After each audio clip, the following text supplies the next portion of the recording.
What happens when you have such a conspiratorial mindset that you believe that history itself is a lie and that there's something fishy going on with the Statue of Liberty? Well, you look in the mirror and you see Hans Wormhat staring straight back at you.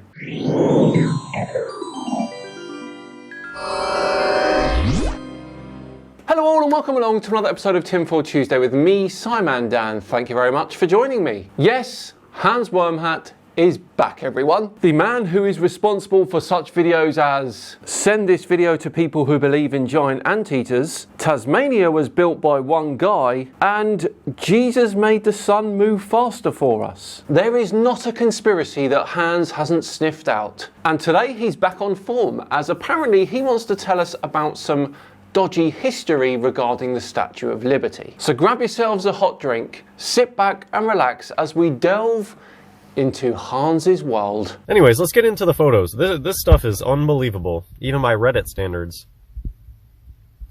Right around some mysterious time in the 1800s. I think that the last reset could have been, not that long ago.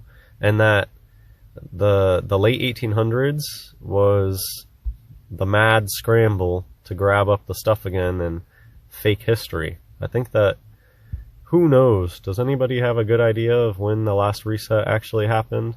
How about never? Hans here is of course talking about mud flood resets. Now these mud flooders don't know where the mud comes from, and they don't know where it goes afterwards either. They just know that they happened, apparently. But I think that the Victorian era is my best idea for when they were getting the ball rolling again. But this is allegedly, so what's the story that they tell us? That France built this thing and then shipped it off to America? I think it probably has always been here. I think the Statue of Liberty was always there since this reset. Well, that's a nice fresh one straight out the gate, isn't it? Hans thinks that the Statue of Liberty has always been in the US. Now, Liberty Island used to be called Bedloes Island, and that was before the statue was given to the US, and it has a long, long history. But haven't people pointed out that the pedestal that the Statue of Liberty is on looks like a star fort? So it could already be a situation where you have multiple layers of history happening, but... Well, in terms of that star pedestal, it did used to be a fort. Fort Wood specifically. And it's star shaped for a reason. It strengthens the fort against cannonball attacks and gives a better view of any battlefield. I don't think that they built this statue in France and then shipped it to America. I think that these photos are examples of early photo manipulation. And people think that you can't manipulate media without computers, and that's so wrong. Well, it's a lot easier than it was back then, that's for sure. But seriously, here is a photo of the Statue of Liberty being transported to the US, and they certainly didn't fake photos back then. Before we comment, that was a joke, don't worry. Cut and paste. This honestly reminds me of... I remember my family having all sorts of scrapbook stuff from the 70s. It was a big thing to cut out pictures and glue them all together into a collage, with people's heads popping out, and you put a little speech bubble. That type of copy, paste, cutting, and gluing images together and then creating a new image out of it, that's not new. And so that's why most of these photos that give odd vibes, it's like clear cut and paste jobs with white skies. I'm going to say this just because somebody pointed it out. Somebody said that the whole vanilla sky thing is referencing how in these old photos the skies are always whitewashed out. It's a black and white photo.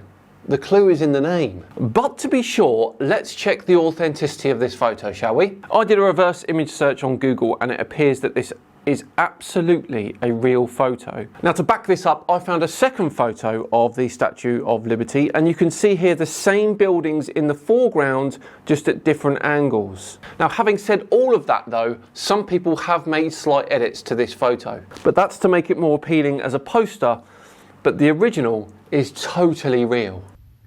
Was there a big ash thing, or was it all photo manipulation? I think sometimes they were whiting out the sky because they didn't want you to see the air blimps that were everywhere. I agree with that. Air blimps? Okay, air blimps are entirely possible in the late 1800s, but why would they be everywhere? And why cover them up even if they were everywhere? But sometimes it could just be a totally artificial background, like white sheet behind a photo, a weird drawing. People were mentioning how the scaffolding here just looks like a drawing, and that's very, very common. I mean, yeah, that statue doesn't even look like a legit photograph. The focus will always be weird, not in ways that cameras normally focus. And who's this guy? Why is there only one guy down here? What is going on? The feet at an angle, like a mason. So you can't even stand in a particular way now without a conspiracy being attached to it. Unreal. These almost look like old mason marks. Is that a G? What is going on here? Very dodgy. Not even people on Reddit believed it. I think you mean before it was shipped to the Planet of the Apes. The photo doesn't look real. I don't think it really does look fake. It's a very old photograph. Old photographs don't have the best resolution. And besides, I found further photos, as I mentioned earlier, to authenticate this one. Even though apparently it is, so we got some cognitive dissonance going on here, but how could history be a lie? It looks fake, but they tell me it's real. You see the cognitive dissonance. Shadow is coming from the right side as illuminated. Oh, I wonder if this person is an illuminated individual. Most people don't go out of their way to use words like illuminated.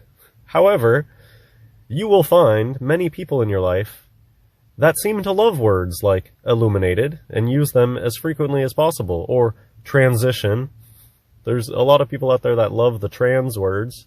Shoehorns it into every video, does Hans. Let's get back to his actual point, shall we? I'd like to point out the scaffolding. I mean, I'm not looking up how wide the statue is, but the lack of bracing seems very apparent. That's a pretty long span. That's a good point where I want to go look at that. Where it's like they just drew it on because the scale of the scaffolding is way off. Yeah. Imagine how long those bars are. Knowing the size of the statue, somebody could do some math on this scaffolding and how flimsy all of this stuff would be. You know, I love maths. The thickness of her Lady Liberty at her waist is 10.67 metres. Here is another photo of her surrounded by that scaffolding, and you can see that this scaffolding matches the scaffolding in your photo, Hans. And given that she's 10.67 metres across at her waist, we can safely say that the scaffolding is no more than 14 metres across, which means each one of those horizontal bars would be around 14 metres across. I can't be sure if that's wood or metal, but either way, 14 metres is not out of the question for a single bar like that. It would be much more tightly packed, a much more dense scaffolding. I agree completely. Probably drawn on. I just have some more photos. I looked it up because I was like, man, that's a dodgy looking photo. But there's like dozens of these bizarro, like doesn't this almost look like a zoomed in picture of a statue, like a marble or whatever, concrete. That it looks like a zoomed in picture of a statue. Well, yes, it is a statue. The Statue of Liberty, and it's a close-up image of her head, So, like in real life, I don't think that statue's that big. And then they put over the foreground of it this scaffolding workshop picture. Is that a guy in the ear? Is he supposed to be near the ear, touching the ear? So I think you got some layers going on here. What's he doing with his hands? That's a cool chimney thing. Doesn't this look strange? This was a weird website that I found these on. How does the shadow on that doesn't look right at all? I disagree. A lot of that head of the Statue of Liberty there is facing the ground, so it will be in shadow, won't it? This, by the way, is the actual head of the Statue of Liberty at the Paris World Fair in 1878. But I'm not a lighting expert. This just, to me, really, does the shoulder just disappear into nothingness? What is going on here? Like what? It just vaporizes. How is that supposed to function? Well, it's not the entire statue, is it? That's how. So it like slowly vaporizes on the shoulder. And those shadows are so dark compared to anything else, really. But I guess over here on the bench it's kind of dark. I'm really not a lighting expert, but I can tell when stuff looks dodgy. Who are these bozos? Where are all the people? You'd think that this would draw a crowd if you had something like this standing out. You got two people. Two people and one weirdo.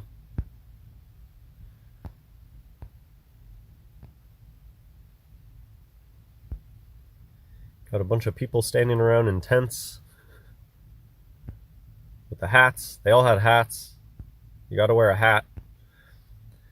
It's weird. The flame almost looks like an open hand, like a palm facing the sky. What has that got to do with the price of fish? I'm done with Hans's rambling here. He brings nothing to the table and, as usual, has no evidence for his silly claims. We'll leave him for today, I think, and say we're all done and debunked for another Tinfoil Tuesday. What did you think of Hans's theories there? Anything to them? Let me know in the comments below what you think. Thanks so much for watching. It is, of course, truly appreciated. If you enjoyed it, please do consider subscribing to the channel and hitting that thumbs up button too.